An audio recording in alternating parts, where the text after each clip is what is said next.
Before we get into this podcast, I want to take a moment and let you know that we are talking about fentanyl poisoning and the death of a local 15-year-old boy. If you have little kids in the room, turn this off and watch it later. Go play with your kids. If you have preteens, teenagers, college kids in the room, have them sit down with you and watch this episode because it could save their life or the life of one of their friends. Thank you for watching.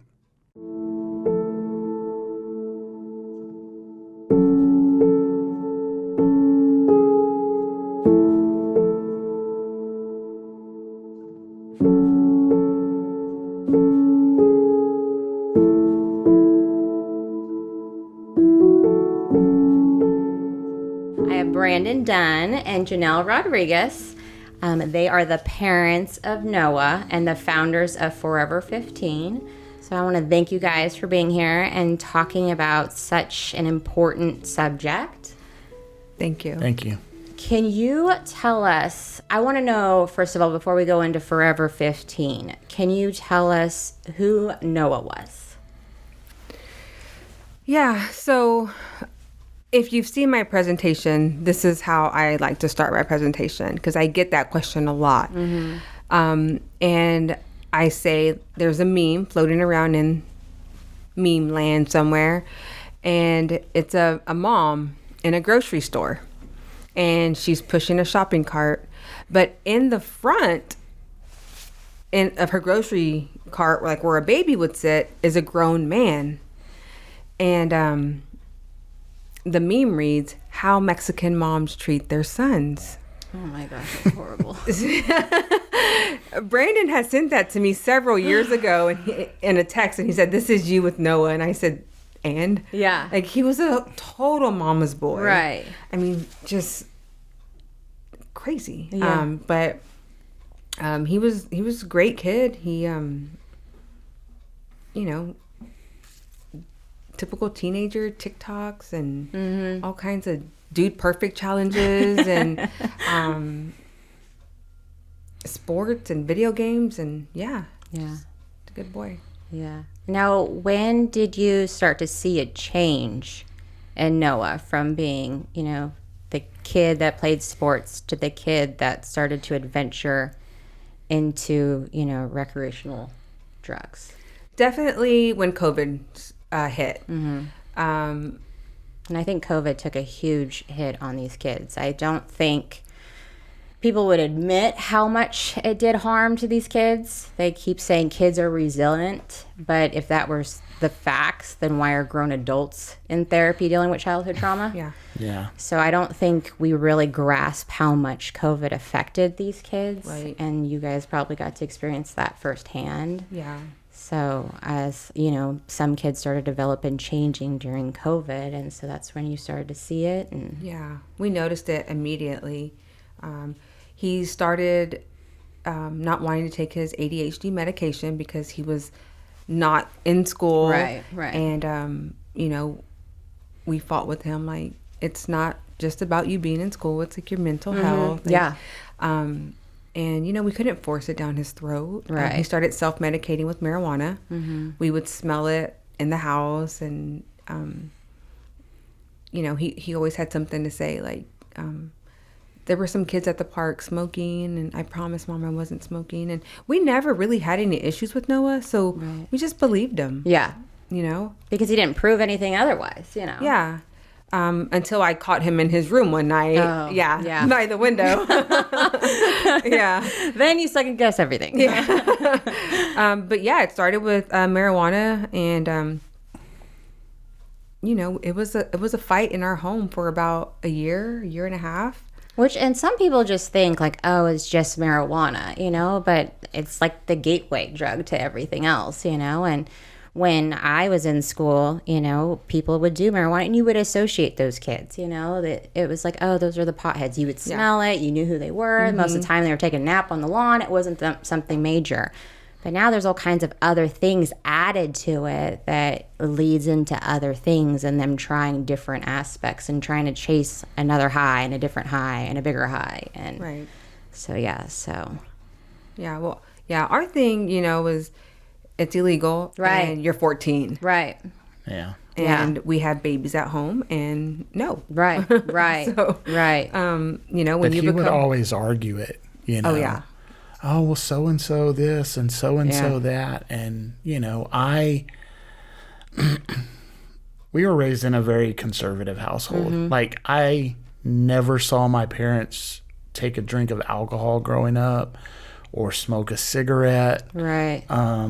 I didn't even know what marijuana was until I got out of high school. Yeah, I went to a very, very small high school in a very rural community, and we didn't have that. We didn't have people with drug problems in school, at least that we knew about. Right.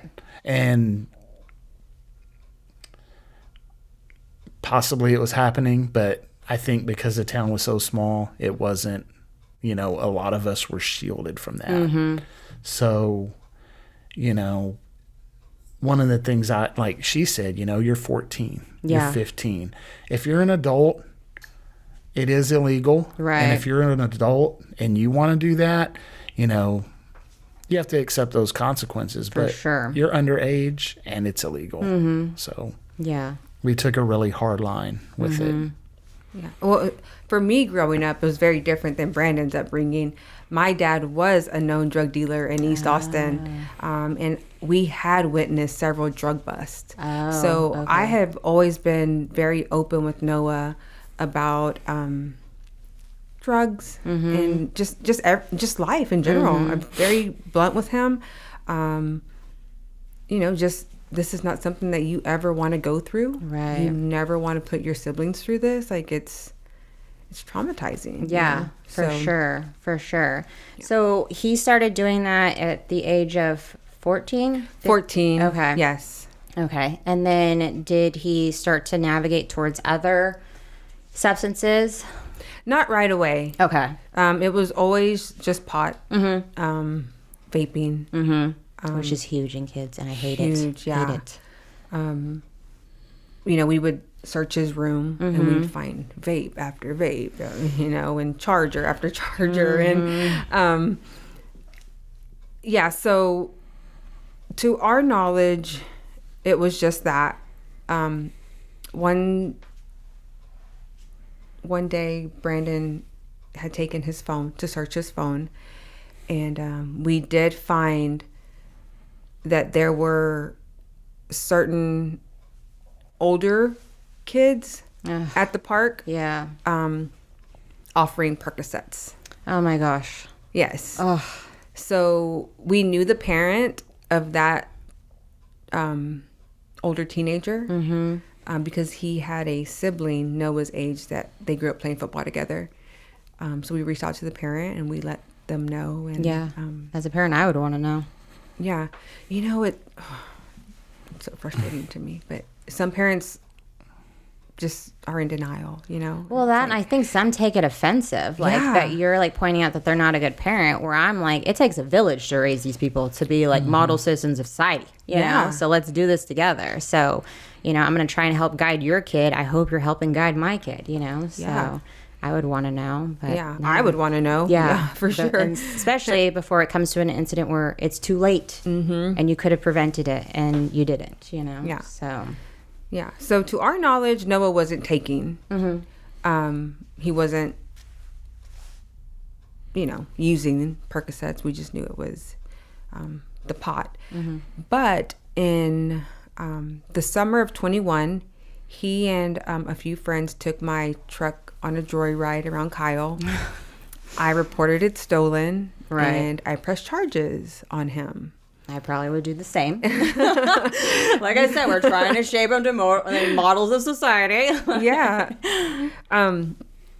So he had to do 6 months of probation. And we told his probation officer that we wanted him to do outpatient treatment because we knew he had been using pot. Right. So he did that for 6 months. And for 6 months, every week, we would take him to South Austin 3 days a week, and he would get random drug tests every week, and he would pass them. Okay. So we knew for 6 months he hadn't used. Right. And so when in April, when he no longer had to, he finished probation, so he no longer was court ordered to Required, be yeah. there. We asked him, please, like, stay.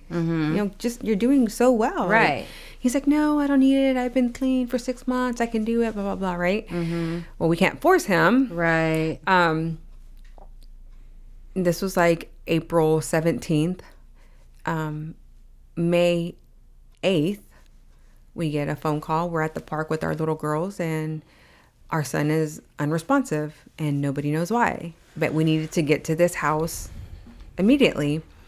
When the officers gave us the address, we knew where he was, and he was not supposed to be there. We had tried to cut him off from being with that particular person.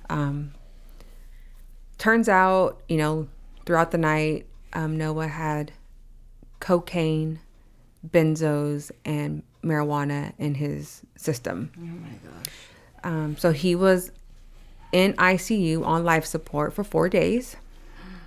And it was a group of 5 boys, and it only affected him that way.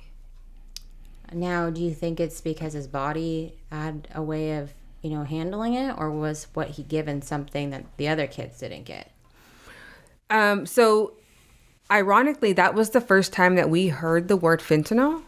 Oh. The doctor was surprised that there was no fentanyl in his system. Yeah. But it didn't alert us to what is fentanyl. Right. Right. It didn't alert us at all. Yeah. So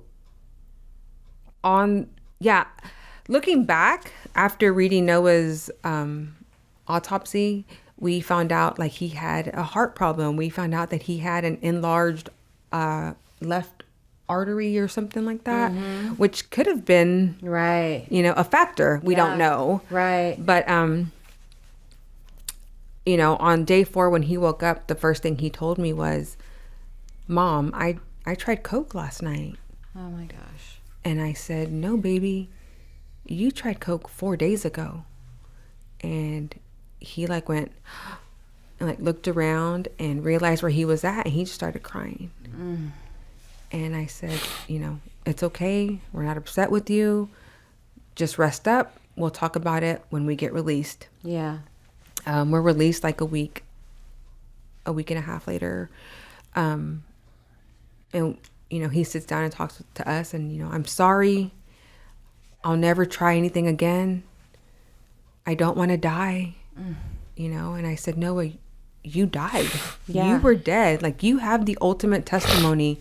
God is using you. Use this. And he's like, I will, Mom. I promise I'm going to do better in school this next year. I'm going to do better in football. All these things, right? He's like, Mom, I just want to smoke pot. It calms me down. It relaxes me. It helps me sleep. And at this point, I'm terrified to lose my son. Right. We had been dealing, he was working with his pediatrician we thought he had some anxiety going on.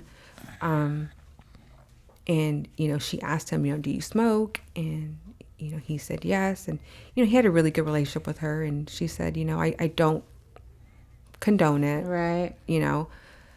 But if you're going to smoke, I would prefer you do it the old-fashioned way. Roll up a joint. Yeah. Vaping is horrible for you, So I'm thinking about that conversation with his pediatrician, and I go to Brandon and I said, I can't lose my son. I'm afraid if we don't let him do this, he's going to try something else. Yeah, he's going to go somewhere else for it. Yeah. So Brandon, was reluctant, but agreed. And so I sat Noah down and I said, look, we're going to allow you to do this. But at home only, in the backyard. I don't care where you stash it. It's not coming in my home. And you're not allowed to run the streets acting thug life with your friends. Right. He said, okay, Mom, I promise. And I kid you not, that was the best summer we had with Noah. Like the summer of 22, he was home. He wanted to go places with us. He wanted to do things. Really felt like you had your son back. I felt we had our son back. Yeah. Yeah. You know, he would come to me at night and say, Mom, I'm going to the backyard. And okay, he'd go, come back in, call it a night. Like, yeah. And so, like, when he got out of overdosing and got this second chance at life, was there any sort of like recovery for him or any sort of therapy or like rehab for him? So here's the frustrating part. While Noah was in ICU, I reached out to his the center that he was doing IOPs at, Right. outpatient treatment, and they knew that we wanted Noah to be in treatment. So I reached out and I said, if my son makes it out of this, can we put him in treatment? And they said no, not without his consent. It's horrible. And I was like, what? Yeah, because like what 15-year-old is going to willingly sign up for that? Yeah. Exactly. So I called a couple other places, and that was the only response I would get. Like, he had to consent to going into treatment. Which I don't understand, because like your job as their parent is to protect them and guide them and give them a safe environment. And you're trying to do this, but then the system is telling you, no, you don't have the rights to do that. Yeah. Which is just how backwards this world has become. Yeah. A friend of mine, she's a mental health provider in Houston. She said, you know, it just blows my mind that, you know, a child needs a parent's signature to go on a field trip. Yeah. But Or even to read a book at school, you know? But we need their permission to put them in treatment. Yeah, that's just, it's just mind-boggling. Like, you're trying to keep your son alive and protect them and keep them safe. And right now, they're in jeopardy of all of that, causing harm to themselves or even worse. And you would think that you have that right as long as they're under the age of 18 to do what you need to do, you know? That's got to be so frustrating. It was. And something definitely needs to change with that, where, you know, we work together as a team rather than trying to pin a parent against their kid. Because like I said, what 15-year-old is willingly going to sign up for that? Yeah. So. Yeah, and even though he was scared, I really, truly believe that he was scared, that incident terrified him. I truly believe that. His recovery when he was released was going to be a long one, because his lung, he had aspirated so much vomit. Oh my gosh. Yeah. His lung was just not in good shape at all. Yeah. And I told him, like, you will not survive another one. But like I said, I believed that he was terrified. Like, that really scared him, because, you know, we had a good summer with him, and he even attended his first 2 days of school. And he was excited about going to talk to Coach Hoffman, you know, and getting his grades back up to par. And Yeah. And then he ended up overdosing in August. So take us through that night that has forever changed your life.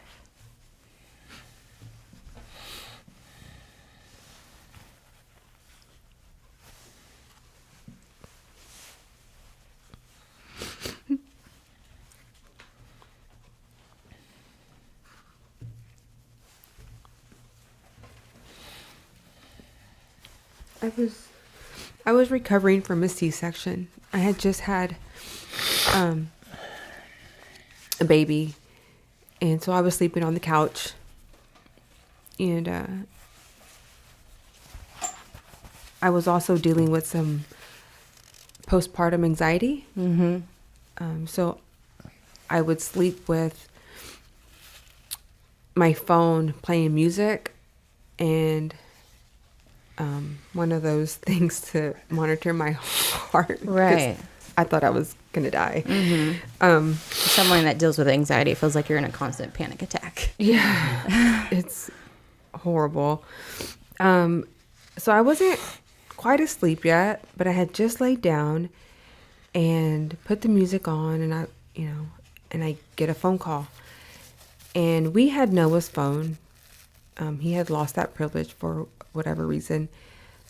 But we dropped him off at a friend's house Saturday evening. And I recognized the friend's number calling. So I thought, maybe he wanted some food or send him a Slurpee or something, right? When I answer the phone, it's a parent just in a frantic, but the first thing I heard was just this scream, just an ugly, ugly scream. So I knew something was wrong. Yeah. And the mom on the other end of the line was, Janel, I think Noah overdosed. And I said, what? No. And I'm screaming, no. Because I knew he wouldn't make it. Yeah. So I'm pacing my house back and forth, just screaming, and Brandon hears me. He thinks I'm going into an anxiety attack. And I tell him, it's not me, it's Noah. So he throws on, he gets ready to leave. And, I still had enough sense in me not to take my children there. Oh, yeah. So, because you definitely don't want them to experience that, and you didn't know what you were walking into. Right. Yeah. Especially for my little girl, who was 4 at the time. Noah was Big her brother. best friend, big Yeah. brother. So, we couldn't rush out of the house. Mm-hmm. So I have this mom on speakerphone, and I'm texting my family to go to Noah because everybody knew where this friend lived. And I'm texting my church family for somebody to come to the house to be with the babies. And, the mom's telling me, like, she's been doing CPR on him for 20 minutes. And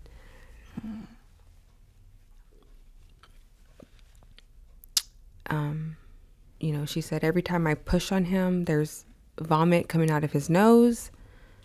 And, gosh. I don't say this part of my presentation very often or at all, but I was on the phone, yelling, like, telling Brandon, like, I'm going to lose my son. I'm going to lose my son. Like,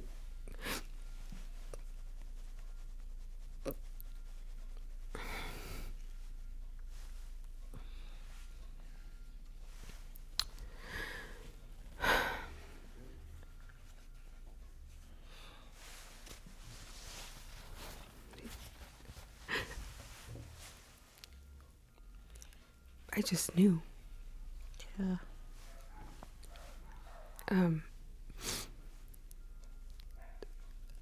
25 minutes later, my pastor's wife showed up to my house, and we're able to leave. And we live here in Buda, and he was in San Marcos. Mm-hmm.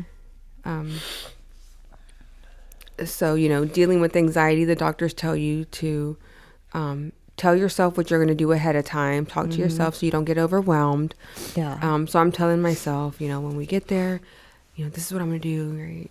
I'm going to jump out of the car. I'm going to run inside because he just needs to know that I'm there.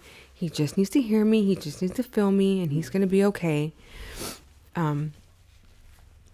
We get to the scene, and I jump out of the car, and I'm ready to go inside, and my mom approaches me.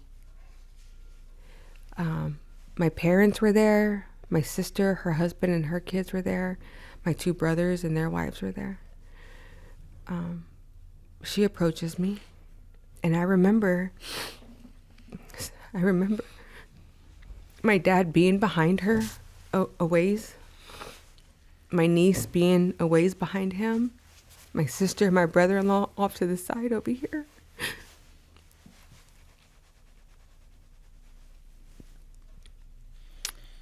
And my mom just stares at me. She puts her head down and shakes her head.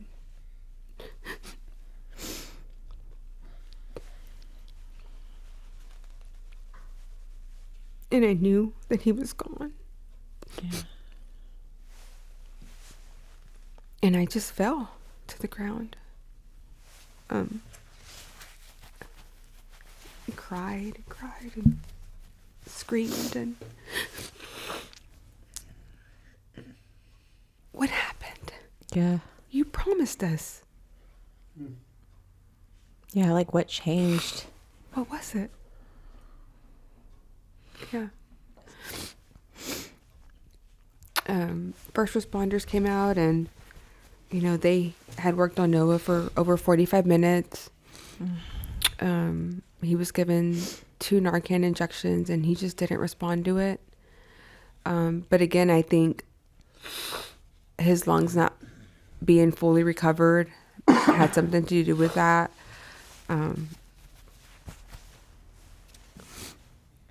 They asked if I wanted to go in and see him, and I chose not to. Yeah, I don't know if I would either. Yeah. It's like, you want to remember him like that, You don't want to remember him how this mom was describing him over the phone. Yeah. Yeah. Saturday when we dropped him off, it was about 6:30 or 7 in the evening. On our way there, I was telling him how proud I was of him. And I always told Noah when he turned 16, I was going to have him the party of the century, right? Mm-hmm. So I was like, what do you want to do for your 16th birthday? And he's like, oh, I don't know.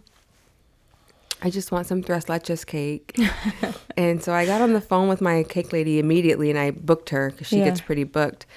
And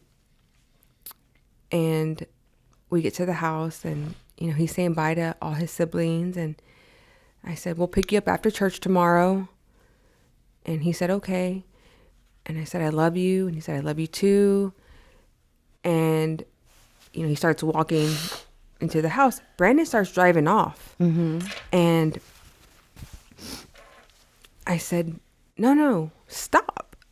I want to see him walk in the house. Mm-hmm. I'd never done that before, ever. It's like something told you. Yeah. Mm.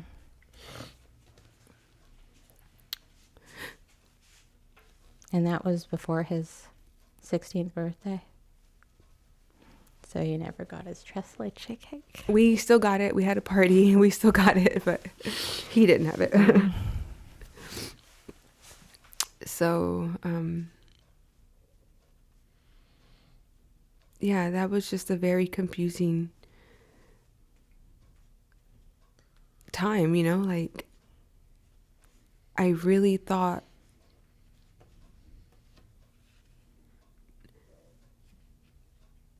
he was scared enough to not try anything else. Yeah, or they say like scared straight, that you're on the other end of it is what you're hoping, and that you're not going to get those calls or those conversations again. I just can't imagine like your mom having to be the one to tell you that. Well, my dad, when he's shared his side of the story a few times, and he feels cowardly for not being able to face me and tell me that he made my mom do it. Mm-mm. But they were actually in the room while Noah was being worked on. My dad was begging him to wake up. Let's go home. And they were very upset when the first responders called it. I said, no, like, why are you calling it? Keep going, keep going. Yeah, because I'm sure they even know, like, if they are able to make a miracle happen, like the quality of life that Noah would have. It's just, as parents, like, you never expect to have that conversation. I mean, you always are expected to go before your kid.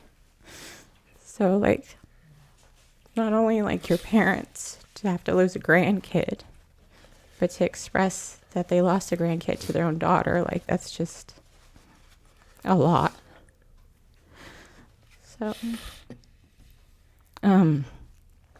So how did, like, the community and everybody, like, rally around you? Because, like, I'm sure this was probably the first incident of people hearing of a kid local that was fentanyl poisoned.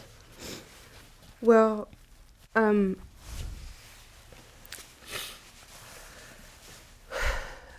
Noah wasn't the first one that summer. There had been a few others. And I remember when Garrett passed away, Noah called me into his room and he was very sad. And I said, "What's wrong?" And he said, "My friend Garrett died. He overdosed." And I said, "Baby." And he said, "Mom, I met him in summer school and he was really cool, and and like," I said, "You gotta be better, baby." Mm-hmm. Yeah, because this could be you. Yeah, and that was in July. It was incredibly sad, because, like, you think of that as an example and that you were trying to strive not to do that, You saw what the pain you're feeling and the pain his family felt. You would want not to do that to your own, And I think that's where people don't understand with the fentanyl that it's not an accidental overdose. It's a poisoning. Right. And, the smallest dose is lethal. And these kids don't understand that. They don't even know half of what they're taking. Right. Mm-hmm. The parents don't understand it either. No. Yeah. So, was the community, like, supportive and, like, wanting to, like, bring this to the light and educate people?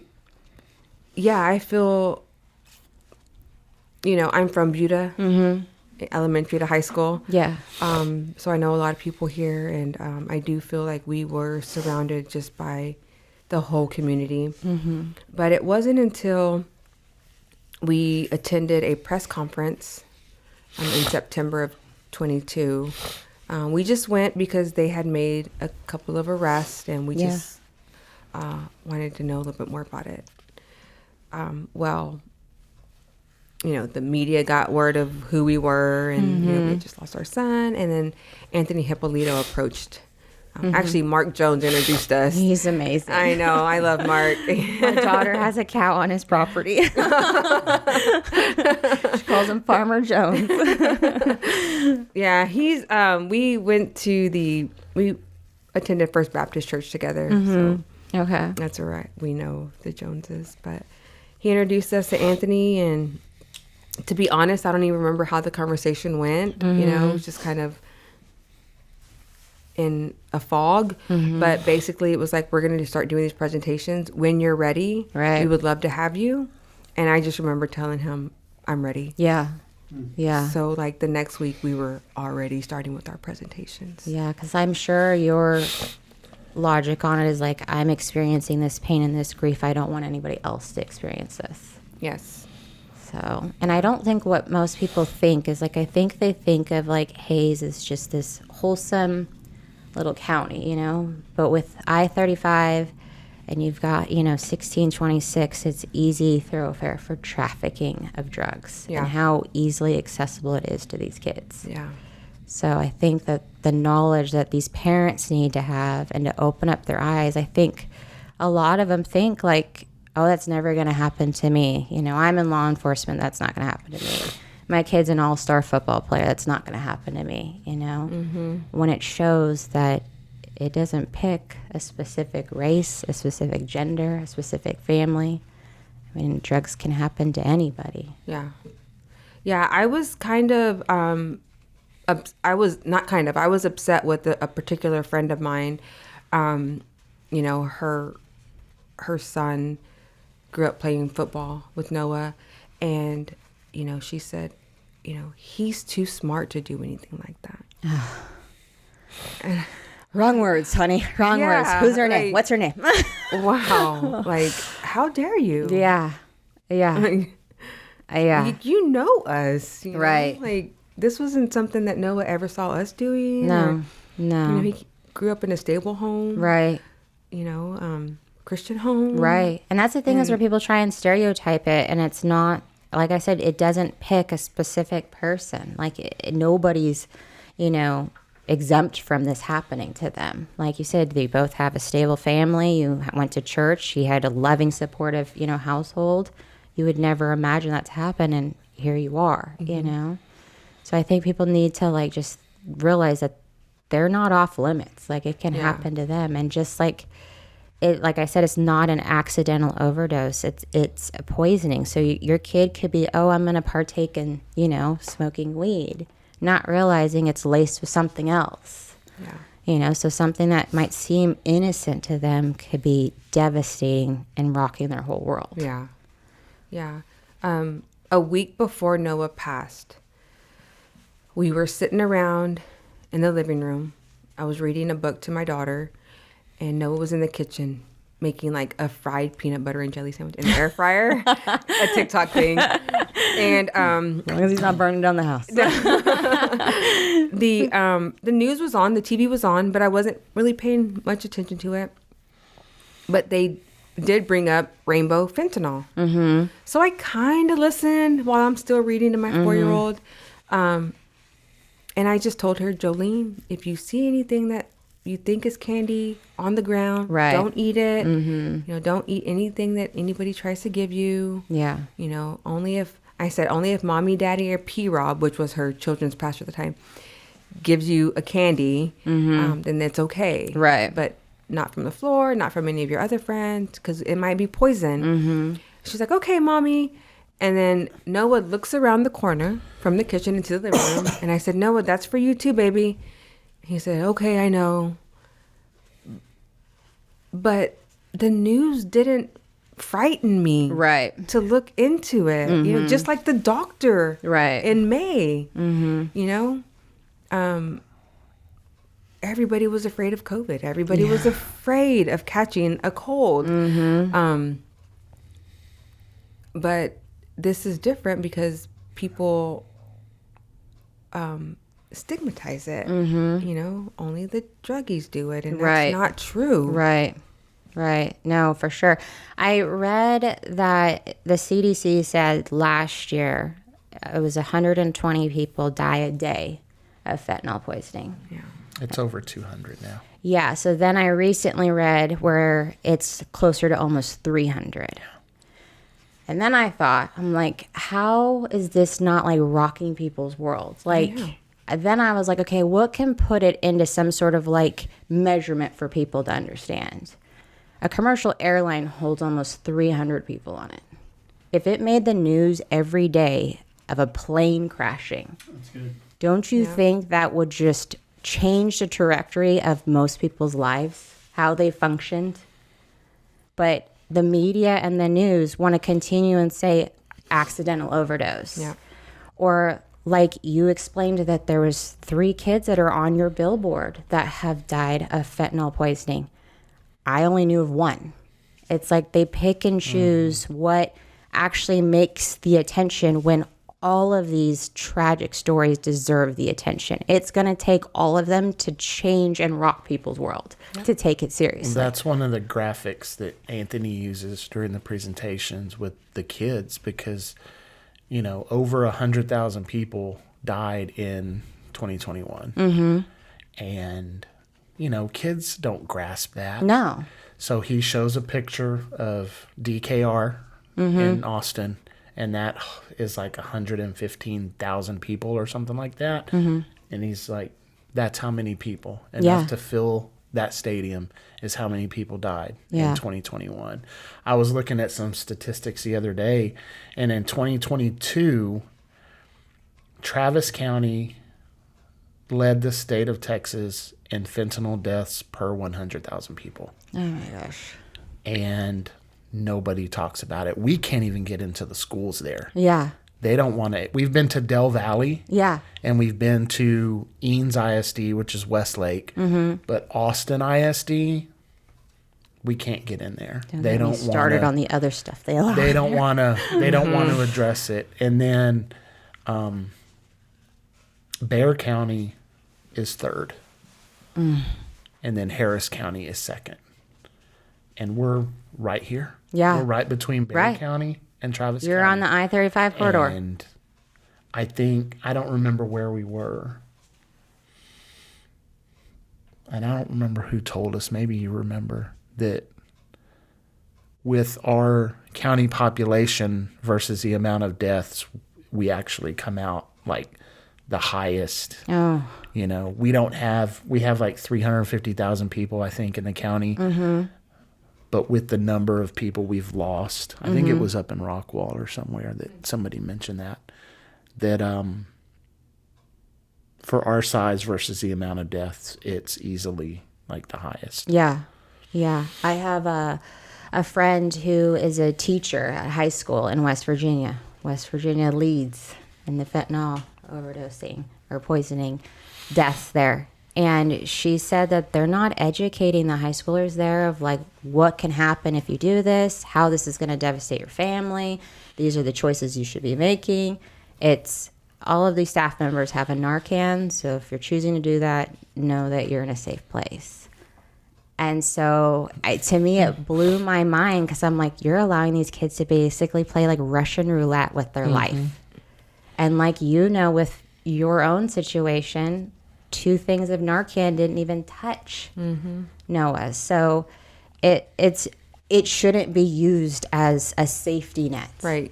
And when I was growing up, we had DARE. We had police officers come in and teach you about like, don't take anything from anybody, when you're at a party, don't take anything from anybody that you don't know and stuff. These are the things that you need to watch out for.